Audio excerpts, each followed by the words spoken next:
Hey guys అందరూ బాగున్నారు కదా. ఇవాళ నేను పొట్లకాయ పెసరపప్పు కర్రీ ఎలా చేసుకోవాలో చూపిస్తాను. ఇది పొట్లకాయ హెల్త్కి చాలా మంచిది. దీంట్లో వాటర్ లెవెల్ ఎక్కువ ఉండడం వల్ల మనకి హెల్త్కి అయితే చాలా మంచి బెనిఫిట్స్ ఉంటాయి.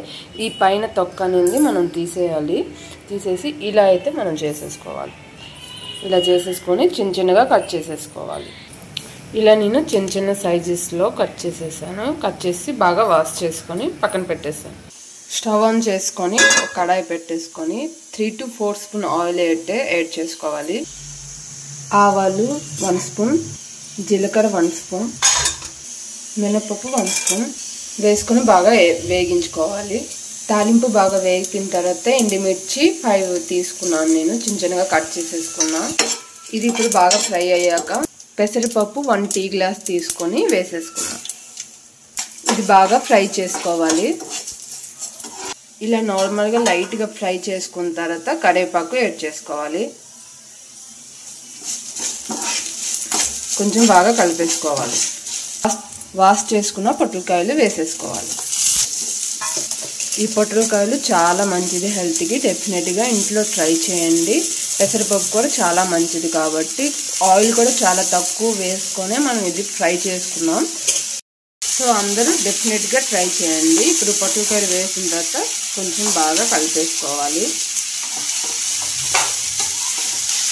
నెక్స్ట్ కొంచెం పసుపు యాడ్ చేసుకోవాలి. సాల్ట్ కొంచెం టేస్ట్ తగ్గట్టు యాడ్ చేసుకోండి. ఇది వాటర్ అనేది ఫ్రై చేసుకున్నప్పుడు వాటర్ అనేది వచ్చేస్తుంది కాబట్టి సాల్ట్ అనేది కొంచెమే వేసుకోండి. లాస్ట్కి ఫైనల్గా మనకు మొత్తంగా ఫ్రై అయిపోయిన తర్వాత మళ్ళీ కొంచెం యాడ్ చేసుకుంటే ప్రాబ్లం ఉండదు. ఇప్పుడు ఎక్కువ వేసేస్తామనుకోండి ఉప్పు ఎక్కువ అయిపోద్ది, చూసుకొని వేసుకోండి. ఇలా బాగా కలిపేసుకోవాలి. సిమ్లో పెట్టి ఒక 5 to 6 మినిట్స్ లాగా మనం మూత పెట్టుకోవాలి. ఇది ఫ్రై అయిందో లేదో మధ్య మధ్యలో తీసి మనం ఒకసారి చెక్ చేస్తూ ఇది ఫ్రై చేస్తూ ఉండాలి. ఒక 3 to 4 టైమ్స్ ఇలా చెక్ చేసుకొని ఫ్రై చేసుకుంటే మనకి కర్రీ అయితే రెడీ అయిపోద్ది.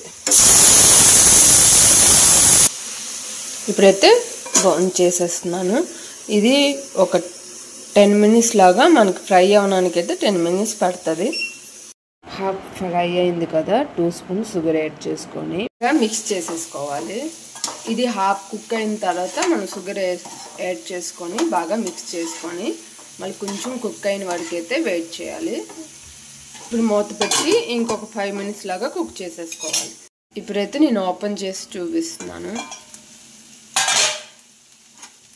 ఇప్పుడైతే కర్రీ అయితే కుక్ అయ్యింది. ఇది మూత తీసి ఒక 5 మినిట్స్ ఫ్రై చేసుకుంటే మనకి కర్రీ అయితే ఆల్మోస్ట్ రెడీ అయిపోద్ది. ఇప్పుడు ఇలా సిమ్లోపే మనం ఫ్రై చేసుకోవాలి ఒక 5 మినిట్స్.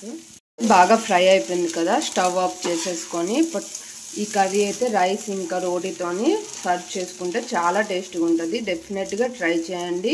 ట్రై చేశాక కింద కామెంట్ బాక్స్లో కామెంట్ చేయండి మీకు నచ్చిందో లేదో. ఈ వీడియో మీకు నచ్చితే లైక్, షేర్, సబ్స్క్రైబ్ చేయడం మర్చిపోద్దు. ప్లీజ్ సబ్స్క్రైబ్ చేయండి, కామెంట్ చేయండి. Thank you. ప్లీజ్ సబ్స్క్రైబ్ చేయండి, స్కిప్ చేయొద్దు.